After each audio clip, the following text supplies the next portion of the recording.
कैसे हैं आप सब? चलिए, आप लोग के साथ नाइंसाफी हो रही है, मुझे पता है। बीपीएससी 71 मेंस देने वालों के साथ एक्चुअली थोड़ा हम भी कर रहे हैं, थोड़ा कर रहे हैं, ज्यादा नहीं। क्लासेस तो आप लोगों को मिल रहा है, यूट्यूब प्लेटफॉर्म पे थोड़ा कम एक्टिव है क्योंकि एडीओ को लेकर इतना प्रेशर है ना।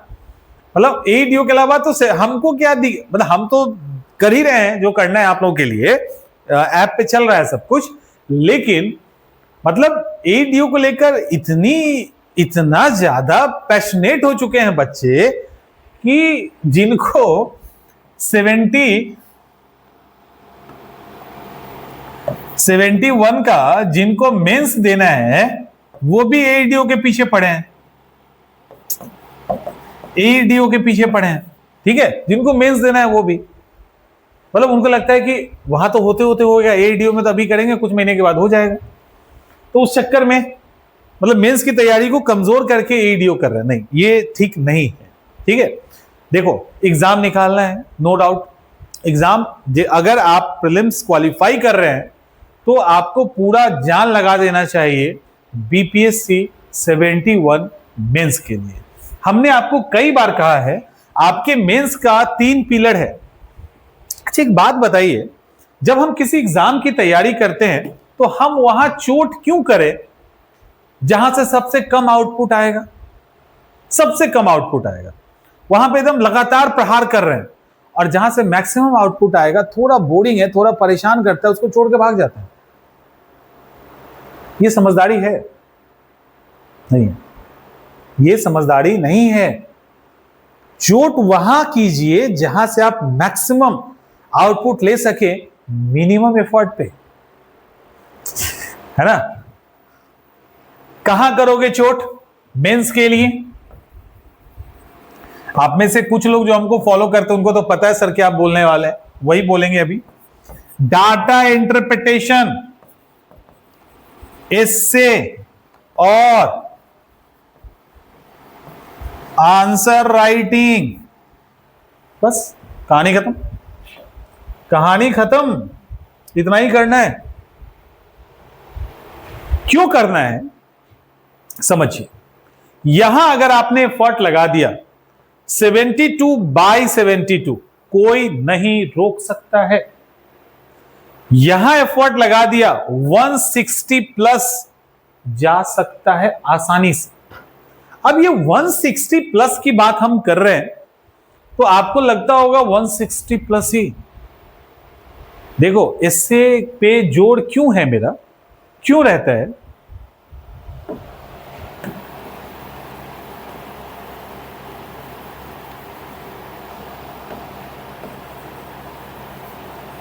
क्यों रहता है? क्योंकि एस्से पे जोड़ इसलिए रहता है क्योंकि आपके पास जीएस का पेपर 1 है ना, एंड जीएस का पेपर 2 है।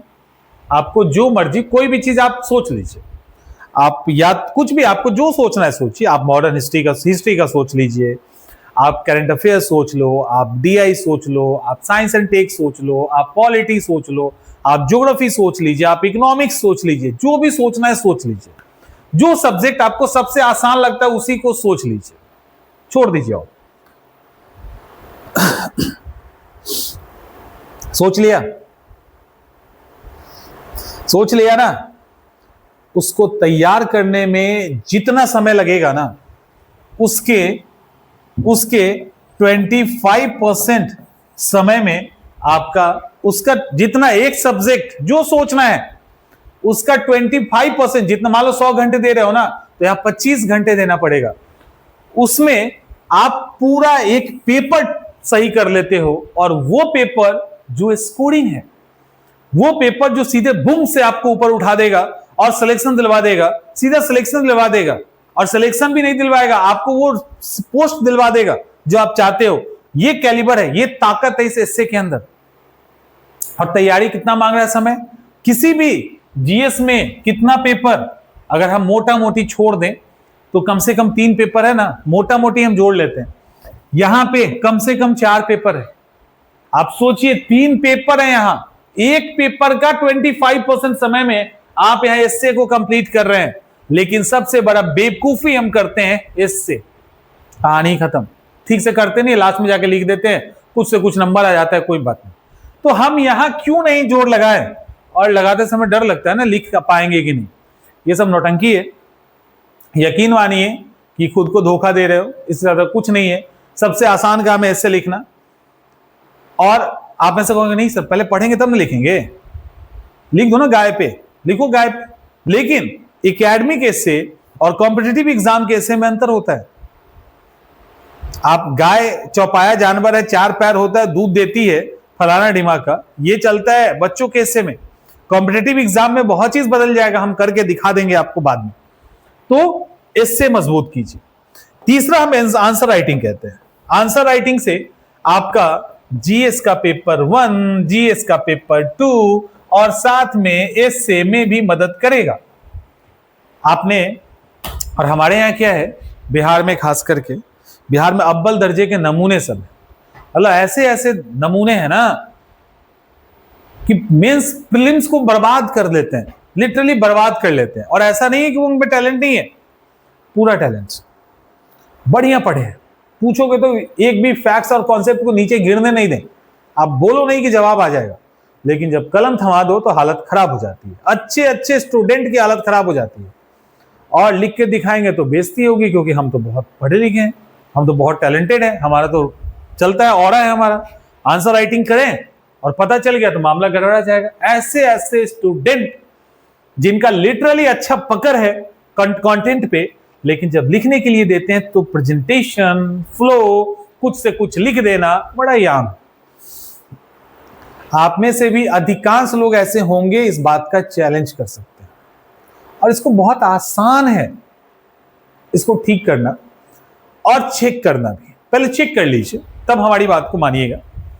अपने हिसाब से रैंडमली जो तुमको बढ़िया लगता हो, ये नहीं कि हमको, और किसी को बताना नहीं है, रूम बंद कर लीजिए, जो आपको अच्छा लगता हो एक आंसर लिख लीजिए। टाइम तय कर लेना, 20 मिनट में लिखना है, जो भी 10 मिनट में शॉर्ट लिखना है, फुल लिखना है, जो लिखना है, जितने मिनट में, आपको आधा घंटा में लिखना है, आप टाइम वहां पे नोट, आप वहां पे स्टॉप वॉच स्टार्ट कर दीजिए, आंसर लिखना शुरू कीजिए। कुछ नहीं देखना है, चुपचाप लिखिए तो एक बार सब समझ में आ जाएगी कैसे चीजें बिखरती है।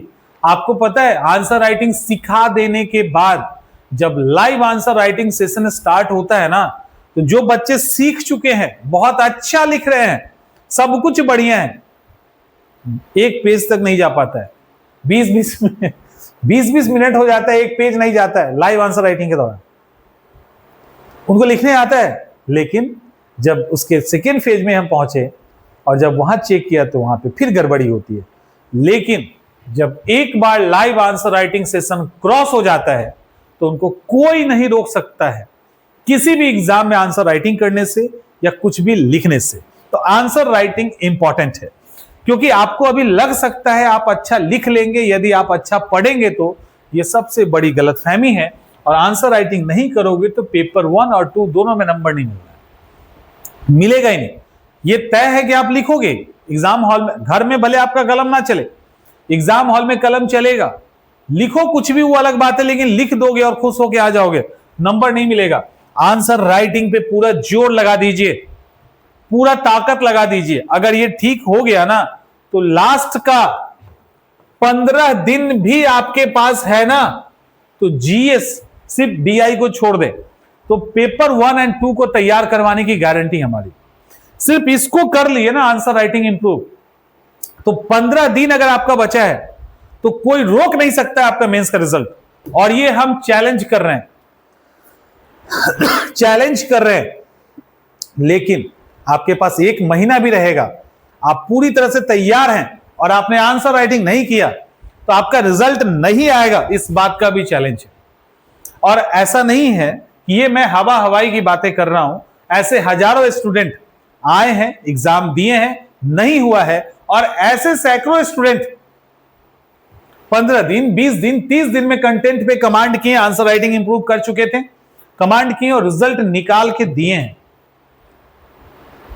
खेल आंसर राइटिंग का है। दूसरा और तीसरा डीआई। आप बताओ, आपको डीआई देना ही देना है ना, मतलब डीआई नहीं आता है, आप मेंस देने वाले तो आप जान लगा दो ना उसमें। आपको लगता है कि डीआई तैयार करने में हमको दिक्कत है, छोड़ दीजिए हिस्ट्री तैयार करना, करंट अफेयर्स छोड़ दीजिए, ज्योग्राफी छोड़ दीजिए, उसका सारा समय डीआई में दे दो। वहां नाक रगड़ के मर भी जाओगे तो इतना नंबर नहीं आएगा जितना डीआई में आ जाएगा। तो हमें समझदारी क्या है कि आपको लगता है कि आपके पास समय कम है तो दूसरी जगह से समय काट के कहां लगाओगे, इसमें लगाओ ना।